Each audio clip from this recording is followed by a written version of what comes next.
এই তিনটি সাবধানতা নামাজের ব্যাপারে আমাদের বোনদেরকে আমি বিশেষভাবে করলাম। অনেক মহিলারা আছেন সারা জীবন নামাজ পড়েছেন কিন্তু তাদের নামাজ হয় নাই। যে অনেক বোনরা আছেন রাত বিরাত পর্যন্ত, এটা শুধু এই অঞ্চলে নয়, সারা দেশে এই রোগ, যে রাত গভীর রাত পর্যন্ত মোবাইলে টিপাটিপি, টেলিভিশন দেখা দেখি, এগুলা করতে করতে আমাদের রাতের বড় অংশ কেটে যায়। ফজরের নামাজ পড়া হয় না, সন্তানদের পড়তে দেই না, নিজেরা পড়তে পারি না। অনেকে 7টা 8টা বাজে 9টা বাজে ঘুম থেকে উঠেন। ও আমার বোনেরা আমার, আল্লাহ রাব্বুল আলামিনের কাছে এই নামাজগুলোর জন্য হিসাবদিহি করতে হবে। দুনিয়া চিরকাল থাকার জায়গা না বোনেরা আমার। এই সম্পদ, এই টাকা পয়সা, এগুলা কোলে নিয়ে, এগুলোকে আগলে নিয়ে, এগুলোকে বুকে জড়িয়ে নিয়ে আপনি সারা জীবন থাকতে পারবেন না। বিশ্বাস করুন, আল্লাহ রাব্বুল আলামিনের কাছে আমাদের সবাইকে যেতে হবে। ইন্না লিল্লাহ, নিশ্চয় আমরা সবাই আল্লাহর সৃষ্টি, ওয়া ইন্না ইলাইহি রাজিউন, আর আমাদের সবাইকে আল্লাহর কাছেই ফিরে যেতে হবে। যেহেতু আল্লাহর কাছেই ফিরে যেতে হবে, অতএব আসুন আমরা 5 ওয়াক্ত নামাজের ব্যাপারে ইহতিমাম করি, এর ব্যাপারে গুরুত্ব আরোপ করি।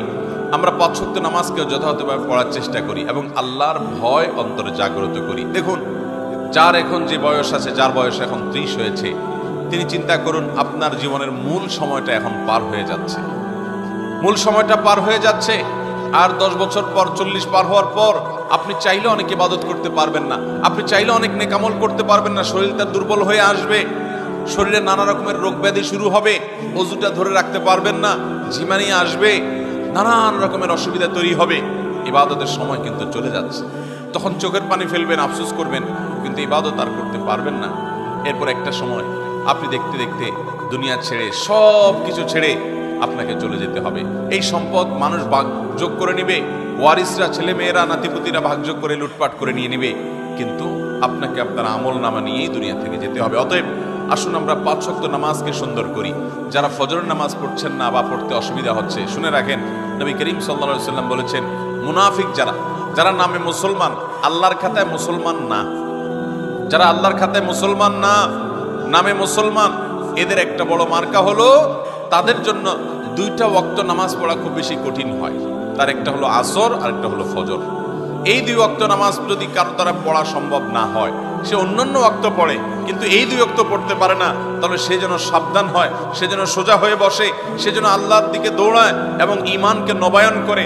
কারণ নবী করিম সাল্লাল্লাহু আলাইহি ওয়াসাল্লাম এটাকে বলেছেন যে এই 2 নামাজটা হলো মুনাফিকদের জন্য সবচেয়ে কঠিন, সবচেয়ে ভারী, এটা পড়তে তাদের সবচেয়ে বেশি অসুবিধা হয়। অন্যান্য নামাজগুলো তারা হয়তো পড়ে কিন্তু এই 2 নামাজ পড়তে পারে না। বিধায় আমাদের যাদের ফজরের নামাজ পড়া হয় না বা ফজর নামাজ পড়তে পারি না, বা চেষ্টা করেও আমার দ্বারা বেশিরভাগ সময় ফজর নামাজ পড়া হয় না, মিস হয়, কিংবা পড়ি কিন্তু অনেক কষ্ট হয়, সাধারণত হয় না, একদিন হয়তো 5 দিন হয় না এবং সময় মতো হয় না, সকালে 8টা 9টায় উঠে নামাজ পড়েন, মনে রাখবেন আমাদের জন্য এটা অ্যালার্মিং, যেটা শয়তানের ওয়াসওয়াসার কারণে, কুমন্ত্রণার কারণে আমরা মুনাফিকদের কাতারে চলে যাচ্ছি কিনা। অতএব আমার মা বোনদের প্রতি আমার উদাত্ত আহ্বান থাকবে, 5 ওয়াক্ত নামাজ ঠিক করুন, আপনার অন্য সব আল্লাহ তাআলা ঠিক করবেন। ইন্নাস সালাতা তানহা আনিল ফাহশাই ওয়াল মুনকার, নামাজ মানুষকে অশ্লীল এবং অন্যায় কাজ থেকে বিরত থাকবে, এটা সেই চেষ্টা করবেন। সেই সাথে মা বোনদের একটা বড় ধরনের রোগ হলো তাড়াহুড়া করে নামাজ পড়া। এই রোগটা পুরুষদের মধ্যেও আছে, কিন্তু তুলনামূলকভাবে আমাদের মা বোনদের মধ্যে বেশি দেখা যায়। লম্বা সময় নিয়ে খুব ধীরস্থিরতার সাথে সূরা ফাতিহা পড়বেন, এরপরে সুন্দর করে বিসমিল্লাহির রহমানির রহিম পড়ে একটা সূরা মিলাবেন আস্তে আস্তে, এরপরে আল্লাহু আকবার বলে শ্রদ্ধার সাথে, আল্লাহ সবচেয়ে বড়, আল্লাহ সবচেয়ে মহান, অন্য কোনো চিন্তা যেন মাথায় না আসে, এটি ভেবে এরপরে রুকুতে যাবেন। রুকুতে গিয়ে পিঠ সোজা করে রুকুতে গিয়ে তারপরে এবার তাসবিহ পড়বেন, সুবহান রাব্বিয়াল আযীম, মুহাব্বতের সাথে আমার মহান রবের পবিত্রতা জ্ঞাপন করছি, সুবহান রাব্বিয়াল আযীম, আমার মহান রবের পবিত্রতা জ্ঞাপন করছি, সুবহান রাব্বিয়াল আযীম, আমার মহান পালনকর্তার পবিত্রতা জ্ঞাপন করছি। এভাবে আস্তে আস্তে তাসবিহ নিবেদন করে এরপর আস্তে আস্তে আবার রুকু থেকে উঠে সোজা হয়ে দাঁড়াবেন টান হয়ে, এরপর আবার আস্তে আস্তে আপনি আল্লাহু আকবার বলে সিজদায় যাবেন। খুব ধীরে ধীরে সিজদায় গিয়ে লম্বা সময় নিয়ে, যত বেশি লম্বা সময় দিতে পারেন তত ভালো, তত বেশি আপনার নামাজ সুন্দর হবে। সুবহান রাব্বিয়াল আলা, আস্তে আস্তে পড়েন, তাড়াহুড়া না। এরপর আবার সুবহান রাব্বিয়াল আলা, আবার একটু সময় নিয়ে সুবহান রাব্বিয়াল আলা, আমার সর্বোচ্চ সর্বমহান আল্লাহ রাব্বুল আলামিন, রব যিনি আমার পালনকর্তা, যার হাতে আমার জীবন মরণ রিজিক সবকিছু, তার জন্য পবিত্রতা জ্ঞাপন করছি। এভাবে তাসবিহ পেশ করে এরপরে আস্তে আস্তে আল্লাহু আকবার বলে বসেন, বসে আবার দোয়া পড়েন, রব্বিগফিরলি ওয়ারহামনি ওয়াহদিনি ওয়াআফিনি ওয়ারফানি ওয়াজবুরনি ওয়ারযুকনি। আপনি দোয়াগুলো আস্তে আস্তে পড়েন, এরপরে আবার সিজদা যান, এভাবে ধীরস্থিরতার সাথে নামাজ পড়েন। আমাদের মা বোনদের বেশিরভাগই নামাজ পড়েন কিন্তু হুলস্থুল করে। যারা নামাজ পড়েন দেখা যায় খুব তাড়াহুড়া করে নামাজ পড়েন। মনে রাখবেন, তাড়াহুড়া করে যে নামাজ পড়ে নবী করিম সাল্লাল্লাহু আলাইহি সাল্লাম বলেছেন সে হলো সবচেয়ে নিকৃষ্ট চোর। কারণ রুকু সিজদা সে চুরি করে, এমন ভাবে দেয় মনে হয় যে সে ফাঁকি দিতে চাচ্ছে, তাড়াহুড়া করে কোনো রকম পার করে চলে যেতে চাচ্ছে। এই জন্য নবী সাল্লাল্লাহু আলাইহি সাল্লাম বলেছেন সবচেয়ে নিকৃষ্ট চোর হলো এই রুকু সিজদা যে চুরি করে সেই মহিলা। ঠিক একইভাবে সে পুরুষ বা মহিলা যেই হোক, ঠিক একইভাবে কোনো কোনো হাদিসে আসছে যে কিছু মানুষ তাড়াহুড়া করে নামাজ পড়ে, নামাজের ভিতরে মনোযোগ নাই, দ্রুততার সাথে নামাজ শেষ করে, অন্য সব কাজ খুব ঠান্ডা মাথায়, টেলিভিশনটা খুব ধীরস্থিরতার সাথে দেখেন, হ্যাঁ, নিজের স্বামীর সাথে কথাটা খুব ঠান্ডা মাথায় করেন, আলাপ সালাপটা খুব ধীরে ধীরে করেন, অন্য সব কাজ খাওয়ার সময় খুব মজা করে রসিয়ে রসিয়ে চিবিয়ে চিবিয়ে ভালো করে খান, কিন্তু নামাজ পড়ার সময় আপনি তাড়াহুড়া করেন, আল্লাহর কাছে কি জবাবদিহি করবেন? এই নামাজ যে নামাজের হক আদায় করা হয় না, এই নামাজটা কোনো কোনো ক্ষেত্রে আল্লাহ পর্যন্ত পৌঁছবে না। এটা ময়লা ময়লা কাপড় চোপড় যেরকম পেঁচিয়ে নিক্ষেপ করা হয়, এরকম নামাজের মুখের দিকে নিক্ষেপ করা হতে পারে। এই জন্য আমার মোহতারাম বোনেরা, আপনাদেরকে বলছি, মোহতারামা বোনেরা, আপনাদের নামাজগুলোকে, আমাদের নামাজগুলো আমাদেরকে সুন্দর করতে হবে। খুব ধীরে ধীরে নামাজ পড়বেন এবং লম্বা কেরাতে, লম্বা রুকুতে, লম্বা সিজদাতে নামাজ পড়বেন, তাড়াহুড়া করবেন না। আল্লাহর মহব্বতের সাথে নামাজ পড়বেন এবং সময় মতো নামাজ পড়বেন। আমাদের মা বোনদের একটা বড় ত্রুটি হলো যে বেশিরভাগ মা বোনরা গৃহস্থলী কাজ কর্মে ব্যস্ত থাকার কারণে জোহরের নামাজটা প্রায় আসরের কাছাকাছি যেয়ে পড়ে। কারণ রান্না বাড়া শেষ করে ছেলে মেয়েদেরকে খাওয়ানোর পর, তাদেরকে গোসল টোসল দেওয়ানোর পর, নিজে গোসল টোসল করে সব গোছায়ে সামলায়ে তারপর তিনি দেখা যায় নিজে নামাজ পড়তে যান। ততক্ষণ দেখা যায় 3টা বেজে যায়, সোয়া 3টা বেজে যায়, অনেক সময় আসর ওয়াক্ত হয়ে যায়, আসর ওয়াক্তের কাছাকাছি হয়ে যায়। এটা খুবই ভয়াবহ একটা বিষয়। অনেক মহিলা আছে আমাদের দেশে যে সারা জীবন তাদের জোহরের নামাজটা হয় একেবারে শেষ ওয়াক্তে। মনে রাখবেন, নবী করিম সাল্লাল্লাহু আলাইহি সাল্লামকে জিজ্ঞাসা করা হয়েছিল সবচেয়ে উত্তম নামাজ কোনটা, সবচেয়ে উত্তম আমল কোনটা?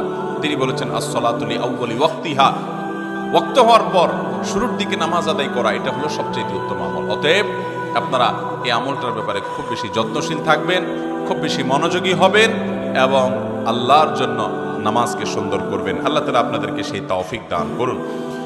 সেই সাথে নামাজের ব্যাপারে আমাদের মা বোনদেরকে একটি বিষয় আমি সাবধান করতে চাই, সেটা হলো যে আপনারা অনেকে নামাজ পড়েন কিন্তু নামাজের একটা ফরজ হলো সতর ঢাকা। এই সতর ঢাকাতে আপনাদের প্রচুর পরিমাণে ত্রুটি থাকে। নামাজের জন্য যে সতর ঢাকতে হবে সেটা হলো পুরুষরা তো নাভি থেকে হাঁটু পর্যন্ত ঢাকতেই হবে, সেই সাথে কাঁধের উপরে কাপড় থাকতে হবে। হাদিস থেকে বোঝা যায় পরিষ্কারভাবে মূল হলো নাভি থেকে হাঁটু, এইটুকু হলো সতর। পাশাপাশি কাঁধের উপর রাখাটা পুরুষদের জন্য আপনার কর্তব্য, কিন্তু মূল সতরের বাইরে। কিন্তু মহিলাদের জন্য সতর হলো একেবারে মাথা থেকে পা পর্যন্ত। নামাজের সময় পুরো শরীর তাদের ঢেকে নামাজ পড়তে হবে, শুধু মুখমণ্ডল চেহারাটা খোলা থাকবে, 2 হাতের কবজি খোলা থাকবে এবং পায়ের পাতার তলার অংশ এটি খোলা থাকবে। এছাড়া পুরো শরীর তাদেরকে ঢেকে রাখতে হবে, এমনকি গলা, পিঠ, বুক এবং কাঁধ এবং হাতের যে গোছা আছে সেটা, কনুই টনুই, এগুলা সব, এমনকি মাথার চুল, এগুলা সবগুলা কিন্তু ঢাকতে হবে।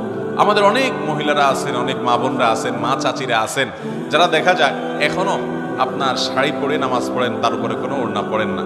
আপনি শাড়ি পরে নামাজ পড়েন কিন্তু তার উপর আপনাকে একটা বড় ওড়না বা কিছু দিয়ে আপনার পুরো শরীরকে ঢাকার চেষ্টা করতে হবে। শুধু শাড়ি পরে নামাজ পড়লে আপনার হাতের কোনোই দেখা যাবে, আপনার পেট বা পিঠের বা কিংবা কাঁধের কিছু অংশ আপনার দেখা যেতে পারে, চুলগুলা বের হয়ে যেতে পারে।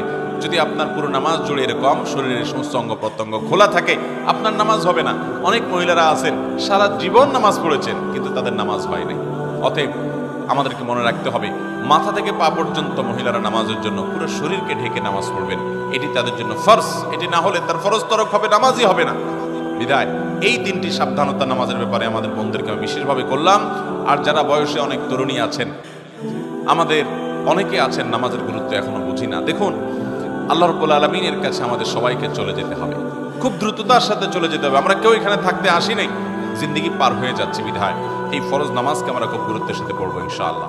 দ্বিতীয়ত যে নসিহা থাকবে তা হলো, আল্লাহ রাব্বুল আলামিনের কাছে নারী হিসাবে আপনাদের একটা বিশেষ জবাবদিহিতা আছে, সেটা হলো আপনি কতটা পর্দা পশিদা করেছেন। পর্দার এই বিধানটাকে আল্লাহ তাআলা ফরজ করেছেন। সূরা নূর বেশি বেশি করে পড়বেন, সূরা আহজাব বেশি বেশি করে পড়বেন, এই 2 সূরাতে পর্দার বিধানগুলো আল্লাহ তাআলা বিস্তারিত পুঙ্খানুপুঙ্খ আলোচনা করেছেন। আমাদের মা বোনদের জন্য এক্সট্রা একটা ফরজ আছে, যেটা পুরুষদের জন্য নাই, সেটা হলো নিজের সৌন্দর্যকে পরপুরুষের সামনে প্রকাশ করা যাবে না, এটা ঢেকে তাদেরকে চলতে হবে। পুরুষদের জন্য যে নির্দেশ আছে এই সংশ্লিষ্ট, সেটা হলো তারা চোখের হেফাজত করবে, চোখকে অবনত করবে। কিন্তু মা বোনদের জন্য নির্দেশ হলো তারা নিজেদের এই সৌন্দর্য, আল্লাহর দেয়া সৌন্দর্য অর্থাৎ পুরো শরীরকে তারা ঢেকে ঢুকে রাখবে। নবী করিম সাল্লাল্লাহু আলাইহি ওয়াসাল্লাম বলেছেন, আল মারআতু আওরা, একজন নারী পুরাটাই হলো আবৃত রাখতে হয় তার নিজেকে। যদি কোনো নারী বাসা থেকে বের হয়, ইস্তাশাফাহা শয়তান, শয়তান তার পিছে লাগে এবং তাকে দিয়ে বহু মানুষকে বিভ্রান্ত করে, ঈমান হরণ করে, তাকওয়া হরণ করে, চোখের গুনাহ করায়, মনের জেনা করায় এবং তাকে হারামের দিকে নিয়ে যায়। এজন্য মা বোনদের কর্তব্য হলো তার কারণে কোনো পরপুরুষ যেন ফিতনায় পতিত না হয়। এবং এই জন্যই নবী করিম সাল্লাল্লাহু আলাইহি ওয়াসাল্লাম বলেছেন, কোন নারী যদি সুগন্ধি ব্যবহার করে এবং সুগন্ধি ব্যবহার করে যদি বের হয়, উদ্দেশ্যই হলো যে তার এই সুগন্ধি তিনি যখন রাস্তা চলাফেরা করবেন, আশেপাশে মানুষের নাকে যাবে, পুরুষদের দৃষ্টি আকৃষ্ট হবে, তারা তার দিকে আকৃষ্ট হবে, তাকে নিয়ে কল্পনা জল্পনা করবে। এরকম যদি কোনো নারী সুগন্ধি ব্যবহার করে বের হয়, তাহলে সে জান্নাত তো দূরের কথা, জান্নাতের ঘ্রাণ পর্যন্ত পাবে না। মোহতারাম বোনেরা আমার, এই জন্য আপনাদেরকে পর্দার বিধানটা খুব ভালো করে মেনে চলতে হবে। কোনো পুরুষের সাথে আপনার যদি কথা বলার দরকার হয়, আপনি 100 বার বলবেন, কিন্তু সেটা হলো প্রয়োজন মতো। অপ্রয়োজনীয় আলাপ করা যাবে না, বেহুদা আলাপ করা যাবে না, কেমন আছেন, কি খাইছেন, অপ্রয়োজনীয় কথা বলবেন না। কোনো দরকার হলো তো আপনি কেনার দোকানদারের কাছে কথা বলতে হলো তো আপনি কথা বলবেন, কিন্তু সেখানে আবার অনেক মা বোনরা আছেন অন্য পুরুষের সাথে কথা বলার সময় কৃত্রিম সুরে কথা বলেন, একটু মিষ্টি সুরে কথা বলেন, একটু কোমল কণ্ঠে কথা বলেন, একটু নিজের কণ্ঠটার ভিতরে বিশেষ মাধুর্যতা এনে কথা বলার